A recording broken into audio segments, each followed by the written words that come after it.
It started with a phone call at 2:17 a.m. I'd been asleep in that half-conscious way you fall into when you're waiting for something to happen, though I hadn't known what I was waiting for until the screen lit up. No name, just a number I didn't recognize. My thumb hovered for a second, then tapped. Silence, and then a woman's voice, low and fast, barely more than a breath. She's still alive. Click. No explanation. No second ring. Just the echo of those words pressing against the dark walls of my room, settling into the space like a warning or a promise. I sat there for minutes after, staring at the phone. I didn't call back. I didn't sleep. The morning came too brightly for what followed. April sunlight filtered through the curtains like it didn't know what day it was. My birthday, 18. I didn't expect celebration. Not in this house. But what I didn't expect was the smell of something sweet drifting up from the kitchen. Vanilla. Cake. My mother never baked. Not even on holidays. The last time I saw her crack an egg, I was 8 and she immediately dropped it, muttering about the mess. So when I walked down and saw her at the counter with frosting on her sleeve, I paused. She didn't look up. She didn't say happy birthday. Just kept her hands busy, like this wasn't happening, like I wasn't there. I sat at the table. My father walked in 5 minutes later, still in his undershirt, holding a manila envelope. His eyes didn't meet mine. Sit down, he said. I was already sitting. He placed the envelope on the table, but didn't open it. My mother finally turned, wiped her hands on a towel, and sat too across from me. Her mouth was tight. Her eyes focused on the wall behind me. The silence stretched. Then it came. You were adopted, she said flatly. No pause. No preamble. No emotion. My heartbeat slowed, like time itself had fractured. The words didn't feel real. What? My father nodded, not even blinking. We took you in when you were 2. Your biological mother couldn't care for you. We did what we could. What they could. Like I was a burden. A charity project. I didn't say anything. My brain scrambled for meaning, for context. But it didn't stop there. We think it's time you found your own way now, my mother added, her voice smooth like the frosting on the cake. You're old enough. Then he reached under the table and slid a black duffel bag across the floor, toward me. It bumped my shoe. There's some money in there. And clothes. We've arranged for you to stay at Shelter 42 until you figure things out. I looked down at the bag. The zipper was half open. A sweatshirt poked through. The one I wore when I broke my wrist in 8th grade. I hadn't seen it in years. They were kicking me out. On my 18th birthday. I didn't cry. I didn't scream. I just stood up slowly, picked up the bag, and said, "Thank you." Neither of them looked at me. Neither of them noticed the way my fingers gripped the strap too tightly, the white line of pressure building under my knuckles. They didn't see the flicker in my eyes, sharp and steady, because what they didn't know, what they couldn't have imagined, was that 3 weeks ago I found something. It had been buried in the hallway cabinet behind a stack of tax folders. A yellowed envelope addressed to a DR, Evelyn Cross. Inside was a birth certificate, mine. Her name listed under mother. No father, no adoption record. Just 2 names, hers and mine, and a date. I'd already started digging. Library archives, online forums, old newspaper databases. The woman listed as my mother hadn't been unfit. She had been silenced. And now, as I stepped out into the spring morning with a duffel bag full of lies and a head full of fire, I didn't feel abandoned. I felt something else. Ready. Shelter 42 smelled like bleach and old metal. The kind of place you ended up when every other door had closed. The bed was thin, the walls yellowing under fluorescent light, and the woman at the desk didn't ask for my last name. Just took the money, handed me a key, and pointed down a hallway that echoed every footstep. I didn't unpack. I didn't even take off my shoes. I sat on the edge of the mattress with the envelope in my lap and stared at the name typed across the certificate inside. DR. Evelyn Cross. It felt foreign and familiar all at once. like a song I'd heard in a dream. The next morning, I left before sunrise. My breath fogged in the air. My stomach was tight with hunger, but I hadn't eaten. Not because I was fasting or punishing myself, but because I couldn't afford to. The few crumpled bills in my pocket wouldn't stretch far. I walked for an hour to the Larchmont Public Library, a fading brick building tucked between two parking lots. The librarian didn't look up when I entered, and I was grateful for that. The archives were hidden in the basement, where the air smelled of dust and forgotten things. I took the microfilm reader in the corner and loaded the reel I'd hidden in my locker a week ago. Evelyn Cross. I typed her name again and again until the articles blurred together. Then I found it. A headline from 2005. Local psychiatrist institutionalized after ethics complaint backfires. Below it, a photo. A woman with dark hair pulled into a knot, her eyes fierce even as two men led her away in handcuffs. Not fear, defiance. The article painted her as unstable, accused her of making false claims against a respected physician, Dr. Malcolm Steele, alleging unethical experimentation on female patients at a private recovery clinic. Steele denied it, naturally, and a month later, Evelyn was deemed mentally unfit and transferred to Ashbrook Institute for psychiatric evaluation. No charges filed against Steele. No investigation. Just silence. But the name, Malcolm Steele, it scraped something raw inside me. I'd heard it before. I just didn't know where. Back at the hostel that night, I opened my duffel bag and pulled out the only other thing I'd taken from the house. A bundle of letters I'd found in my father's study, all marked with the same embossed logo, the Steele Foundation for Women. I remembered asking him once when I was 12 what the foundation did. He said it supported women's wellness initiatives. I asked if it was like therapy. He just smiled. It's more than that. Now I understood. I looked back at the letters, the envelopes, the signatures. Gerald Whitmore, my adoptive father. His name was on donation receipts, board memos. And then I saw it, one letter, slightly crumpled at the edge, bore the words Research Collaboration Agreement. My hands started to shake, not from fear, from clarity. Gerald wasn't just a donor. He was involved, deeply. I wrote it down in the notebook I kept hidden beneath my mattress. Evelyn Cross, whistleblower. Malcolm Steele, predator in a lab coat. Gerald Whitmore, facilitator, maybe worse. The lines between them were tangled, but the message was clear. This wasn't about abandonment. This was containment. They hadn't just kicked me out because I turned 18. They'd done it because I was getting too close. That night, as I curled under the hostel blanket that barely reached my ankles, I couldn't sleep. Every creak in the hallway felt like a footstep. Every passing shadow felt like a warning. I kept the envelope clutched to my chest like a lifeline. And when I finally did fall asleep, it was only to wake up 2 hours later to the sound of something sliding under my door. A piece of paper. No envelope. No signature.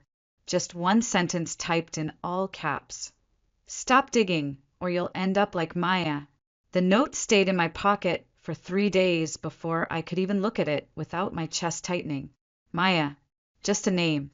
But didn't feel like a warning. It felt like a threat dressed up as a ghost. I searched for her everywhere. Forums, student bulletins, archived newspapers. One article, buried behind a paywall, mentioned a Maya Whitfield, journalism major, last seen leaving Hollowmere Sanctuary in 2019. There was no follow-up, just a single quote from her roommate. She thought she was being watched. I didn't know if Maya had made it out, but I knew where she went, and that meant I had to go too. The next morning, I packed my notebook, the envelope, and the last $10 I had. The bus to Greyhaven, a town 3 hours north, left at 10:40 a.m. I bought a ticket with a 5 and a handful of coins scraped from the bottom of vending machines. I didn't say goodbye to anyone. No one would have noticed if I did. The ride was quiet. Towns passed like fading photos. frost still clinging to rooftops even though it was already April. The driver didn't speak, and I was grateful. I spent the ride staring at the hills in the distance, wondering what kind of place buried someone like Evelyn Cross. Hollowmere Sanctuary sat at the top of a winding road, hidden behind trees that looked like they'd forgotten how to bloom. The building was old, stone and shadow, with a gate that creaked as the bus pulled away. It didn't look like a hospital. It looked like something people built to forget the world, and then forgot it too. The woman at the front desk didn't even glance up when I entered. Her glasses slid down her nose. Her voice was paper thin. "I'm here to visit a patient," I said, steadying my voice. "Name?" "Evelyn Cross." She blinked. "Relation?" I hesitated. "I'm her daughter." Her eyes finally met mine. For a long second, she just stared. Then, slowly, she picked up the phone, murmured something I couldn't hear, and nodded toward the hallway. "Second door on the left. Keep it brief." The corridor was cold. My footsteps echoed like they didn't belong there. I pushed open the door. She was sitting by the window, thin and still, her hands folded neatly in her lap. Her hair was streaked with gray, pulled back. She didn't turn when I entered, just stared at the trees outside like she was waiting for something. "Evelyn." My voice cracked. She turned. Slowly, her eyes found mine, and for a second, just one, I saw something flicker behind them. Recognition. Pain. Maybe both. "I'm Lena," I said, stepping closer. "You had a daughter. 18 years ago. They told me you were unstable, that you were unfit. But I found the articles. I know what you tried to do. I know what they did to you." She exhaled, a small broken sound, and something in her posture shifted. Her fingers curled into her palms. Her shoulders lifted, then dropped again. "They still watch me," she whispered. "They think I don't remember, but I do." My heart thudded. "Who's they?" I asked. "Is it the Steele Foundation? Is it Gerald Whitmore?" At that name, her expression fractured. She blinked rapidly, like trying to push back something sharp. "Your father!" Her voice wavered. "He wasn't supposed to adopt you. He wasn't even cleared. But he pulled strings, got your file sealed. I tried to stop it, but by then I was too loud, too dangerous." I sat in the chair beside her, trying to steady the tremble in my hands. "What were they doing, Evelyn? What did Malcolm Steele do to those women?" Her eyes didn't leave the window, but her lips moved. "Experimental therapy, isolation, memory suppression trials. They said it was for PTSD, but it wasn't. They tested drugs, behavior programs, on women no one would miss, addicts, runaways, wives that got in the way. And you?" I documented everything. I was young. I believed ethics mattered. Her voice cracked. "I sent the report to the state board. A week later I was here." I reached into my bag and pulled out the envelope, placed it on her lap. "You don't have to wonder anymore." She touched the paper like it might vanish. Then she looked at me, really looked at me, and I saw the truth settle in her bones. Not hope, not even sadness. Resolve. "You shouldn't be here," she whispered. "If they know you found me, I don't care," I said. "You're not crazy. You never were. And I'm going to prove it." That's when the footsteps came. Slow, deliberate, echoing down the hallway like the beginning of a countdown. Evelyn stiffened. Her whole body went rigid. Her eyes moved to the ceiling corners, watching nothing, but knowing where cameras used to be. The door opened. A nurse entered. Thin smile. Cold eyes. "I'm sorry. Visiting hours are over." I stood, but before I could turn, she leaned in just enough for her breath to brush my ear. "You're not the first to come asking about her," she murmured. "But the last girl didn't come back." Then the door closed, and the silence returned. The cold slapped me the moment I stepped out of Hollowmere. My breath fogged the air as if the building had exhaled me like something unwanted. I didn't walk to the bus stop right away. I found a bench beneath a dead oak tree and stared back up at the sanctuary, half hidden behind moss and frost. My hands trembled, not just from the chill, but from the things Evelyn had said, the things she hadn't. My mother wasn't a patient. She was a prisoner, and I had no idea how long she had left. The name Maya echoed in my head. The nurse hadn't said it as a threat, but it felt like one. Back in Greyhaven, I checked into a roadside motel with peeling wallpaper and a key that stuck in the lock. I didn't turn on the lights. I sat on the floor, cross-legged, laptop open, Wi-Fi barely working. The clock blinked, 1:04 a.m. I searched everything. Hollowmere, Ashbrook, Silver Birch, names Evelyn had whispered. Nothing. Their digital footprints had been scrubbed clean. So I searched Maya. One archived article, one thread on a buried subreddit about whistleblowers, and a photo, grainy and old, posted by someone anonymous. In it, Maya stood outside a hospital entrance, holding a file folder close to her chest. Beside her, barely visible, was a nurse, Nina Porter. I zoomed in, pixel by pixel, until I could see the name tag on the scrub pocket. My heart thudded once hard. I remembered her face. She had been at the front desk when I walked into Hollowmere. I backtracked everything, searched her name, no social posts, no contact info. But one comment under a Facebook photo from years ago stuck out. Someone had tagged her in a picture at a nursing conference. Still doing nights at Hollowmere? You poor thing. That place is haunted. Haunted. The word rang too true. I made a burner account. I sent her a message. My name is Lena Carter. I visited Evelyn Cross today. I know what happened to her. I know about Steele. And I know about Maya. Please, I just want the truth. I didn't expect a reply. Not right away. But at 2:14 a.m. my screen lit up. Back in trance. Tomorrow, midnight. If anyone sees you, say you're lost. That next day stretched forever. I didn't leave the motel. I barely moved. Just stared at the envelope. At Evelyn's birth certificate. At my own signature on the release of responsibility form my adoptive parents made me sign. Legally severed. Emotionally shackled. At 11:47 p.m., I left the motel and walked the 3 miles back to Hollowmere. The wind cut through my coat like knives. The grounds were darker now, moonlight swallowed by heavy clouds. I followed the gravel path around the building, past broken windows and rusted pipes. The maintenance door creaked open before I could knock. Nina stood inside, still in scrubs. Her face was pale, drawn, older than I remembered from the lobby. You came, she said. I had to. She nodded, motioned me in, and locked the door behind us. We moved fast, through a narrow hallway that smelled like bleach and mold. The walls pulsed with flickering light. She led me through an old break room, then into a filing room with locked cabinets, the kind that looked like they hadn't been touched since the 90s. I shouldn't be doing this, she whispered, unlocking the third drawer with a brass key. But I saw what they did. To Evelyn. To the others.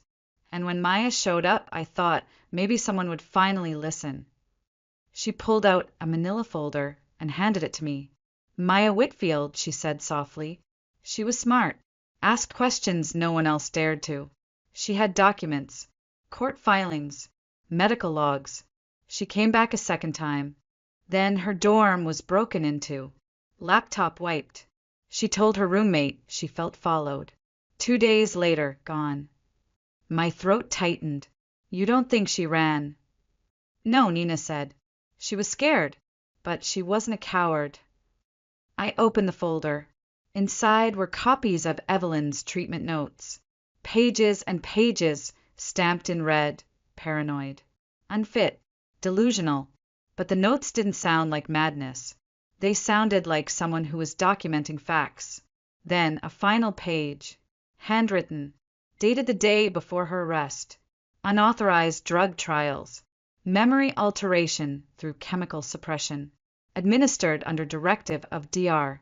Malcolm Steele. I looked up. Why hasn't this come out? Nina shook her head. The Steele Foundation funds hospitals, clinics, even election campaigns. If you try to go through the system, you disappear. I'm not going to the system, I said, folding the page and slipping it into my jacket. I'm going to burn it down from the outside. She stared at me for a long second, then reached into her bag and handed me a small USB drive.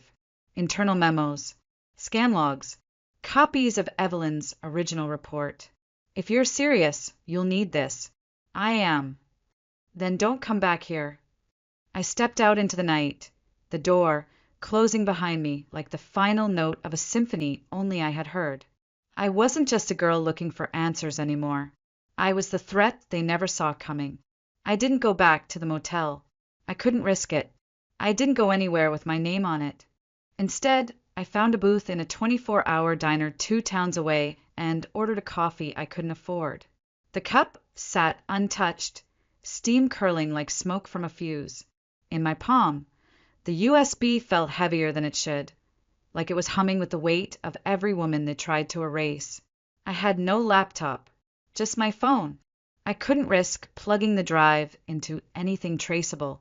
So by noon the next day, I paid cash for a dented second-hand Chromebook and took it to the back corner of the public library, behind a shelf of forgotten travel guides. I waited until no one was watching. Then I opened the drive. It loaded slowly, like even the files themselves were hesitant to be seen. Folders popped into place, one after another. Patient logs, experimental reports, foundation memos, EV private files. My throat went dry. The patient logs were brutal, coded references to sedation trials, compliance sessions, and containment recommendations. No names, just numbers, but the patterns were unmistakable. Behavioral manipulation disguised as therapy, memory suppression labeled as treatment, and all of it happening under the Steele Foundation for Women. Then came the memos. One line chilled me. Patient EV remains a reputational threat. Recommend continued confinement. Monitor for media breach. Next to it, signed E. Whitmore. My hand shook. Gerald hadn't just facilitated this. He'd signed off on silencing my mother. And then there was a folder marked video archives. Dozens of untitled clips. I clicked one dated 2005. A woman strapped to a chair, her eyes glassy. Evelyn. Her voice slurred. Off-screen, a man asked, "Do you believe we're here to help you?" And Evelyn, barely audible, whispered, "You're helping me forget." I slammed the lid shut. It wasn't therapy. It was programming. I needed help, but not from the system. I needed someone like me. Someone who had already tried to speak and been buried for it. So I found her. Harper Quinn, a former investigative reporter fired years ago for chasing a lead on unethical psychiatric treatment. She hadn't published since, but there were whispers online, deep forums, encrypted threads, that she hadn't stopped digging. I sent her one message through an anonymous inbox. I have patient logs, memos, videos. My mother is one of them. And I think someone named Maya tried to reach you once. She disappeared. I didn't expect a reply, but I got one. 1 hour later. Where are you? I've been waiting for this for 15 years. She didn't live in a city. She lived off-grid in a cabin deep in Vermont, wrapped in pine trees and radio silence. When I arrived, she was already waiting on the porch, late 50s, sharp-eyed, wind-chapped skin, no small talk. Inside, she locked the door, pulled out a dusty laptop and gestured. "Show me." I handed her the drive, watched her face as she clicked through the folders. No reaction, just a slow, deliberate inhale when she saw the names. Then the videos, then Evelyn's handwritten report. "These are real," she murmured. "The language, the headers. This is how the Foundation writes. You couldn't fake this if you tried." "I'm not trying to fake it," I said. "I want to blow it up." She leaned back, her eyes sharp now, focused. Then we don't go to one outlet, she said. We go to all of them, at once. Trusted allies, whistleblower platforms, podcasts, former prosecutors. We make it so loud they can't kill it. I nodded. I want Gerald Whitmore's name buried in the same dirt he buried her in. She stared at me, then smiled, tight and full of steel. Let's make them choke on the truth. Within 24 hours, she duplicated the drive 6 times, sent it to 6 people across the country, each one given a unique password, delivered over encrypted calls. She called it fireproofing. Meanwhile, she drafted a full report, tying Evelyn's records to the experimental trials, linking Steele to institutional abuse and exposing Gerald's name on internal memos. Then my phone rang, a number I knew too well, Gerald Whitmore. I let it go to voicemail. Lena, I know what you're doing. I think we need to talk. You owe me that much. I didn't owe him anything, but I still said yes, because this time he wouldn't be the one writing the script. We met in a place where no one whispered. An old train station, half abandoned, half forgotten, its bones rusted with time, but still open to the public. Harper had chosen it. Open space, public cameras, too many witnesses for anything to go wrong. But I still kept my distance. I sat on a bench facing the exit. My bag rested beside me, the flash drive's twin already mailed. My phone recording, tucked deep in my coat pocket. He arrived late. Of course he did. Gerald wore the same beige wool coat he always wore when he was pretending to be harmless. Fatherly, reliable, a man with polished shoes and perfectly timed smiles. But I wasn't that little girl anymore, and he wasn't my father. You've grown into a clever girl, he said as he sat down beside me. Don't, I said, voice flat. Don't pretend you raised me out of love. His jaw twitched, just barely. You think this was simple? You think I wanted this? No, I said. I think you wanted control. He looked away for a moment, like he was deciding which mask to wear next. When he turned back, his voice was softer, more deliberate. Everything you found, it's dangerous. Not just for me. For you. For Evelyn. You release it, and people will get hurt. I looked him in the eye. They already have. He leaned closer. Lena, listen to me. No, I said. You listen. You took me to cover up your crimes. You helped lock up a woman who tried to protect patients. You built a foundation on lies. And now you want me to protect your legacy. He paused, and then the mask dropped. This will destroy you too, he said quietly. No, I whispered. It frees me. I stood up, walked away, didn't look back. That night, the storm broke. It started with a podcast episode, raw, unfiltered, hosted by a woman with nothing left to lose. Harper had timed it perfectly. While Gerald was still trying to contain me, she'd sent out every encrypted package. The next wave hit hard. Scanned documents, voice memos, court filings buried for years, redacted patient logs that suddenly weren't so redacted, Evelyn's handwritten notes, footage from inside the chair room, and then her voice, Evelyn Cross, slurred and sedated, whispering, "You're helping me forget." It hit the internet like wildfire doused in gasoline. By the end of the week, Hollowmere, Ashbrook, and the Steele Foundation were all trending. Whistleblowers began to surface. Former staff, former patients' families, anonymous letters from other institutions. 10 days after the leak, the state attorney general announced a formal investigation. Subpoenas were issued. Evelyn's case was reopened. Gerald Whitmore's name appeared alongside Malcolm Steele and 3 other executives in a class action lawsuit. I didn't expect the world to care, but it did. And while it burned, I went back for her. Harper made the call. By dusk, we were on the road, heading toward Hollowmere again, but not as victims this time. They didn't fight us at the gate. The staff had thinned. Some had already quit.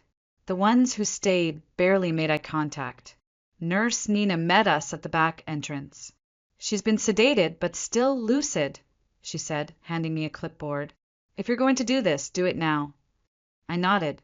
I found Evelyn in the same chair, by the same window. But something was different now. Her body sagged.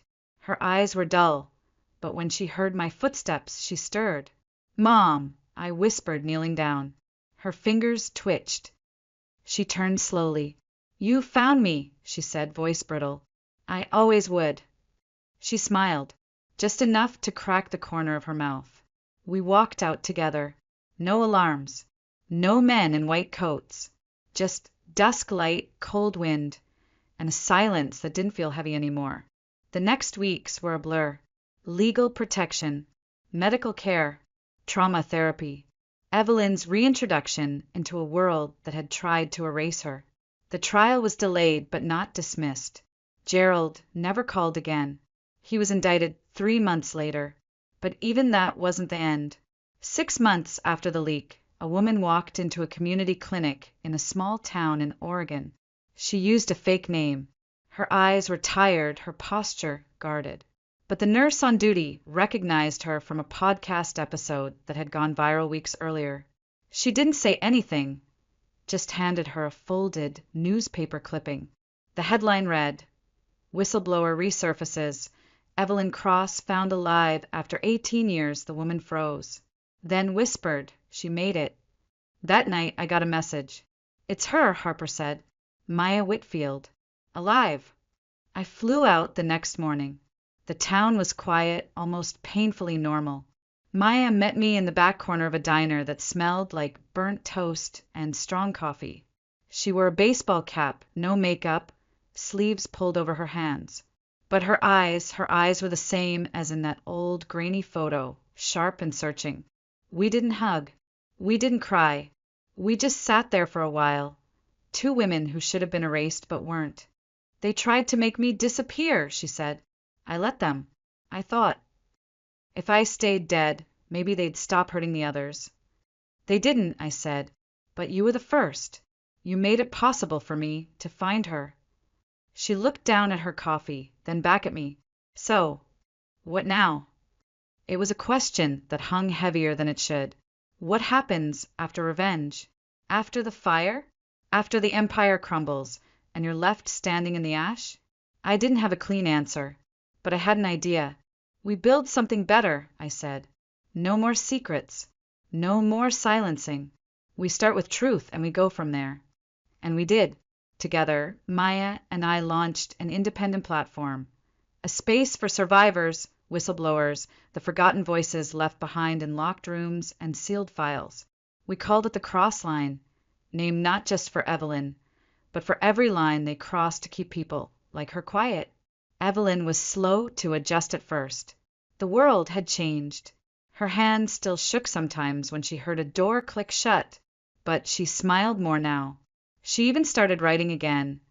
Essays, letters, reflections. She wasn't hiding anymore. She was living. I didn't go back to Gerald's house. I didn't need closure. He didn't deserve the dignity of a final word. He was sentenced to 25 years without parole. Malcolm Steele died before the trial began. Heart attack, or maybe just fear catching up to him. Either way, they didn't win. We did. And not just by tearing them down, but by refusing to let them bury us. Sometimes I still hear the echo of that first phone call. "She's still alive." Back then, it sounded like a warning. Now it sounds like a vow, because I am too. Still alive, still fighting, and never, never quiet again.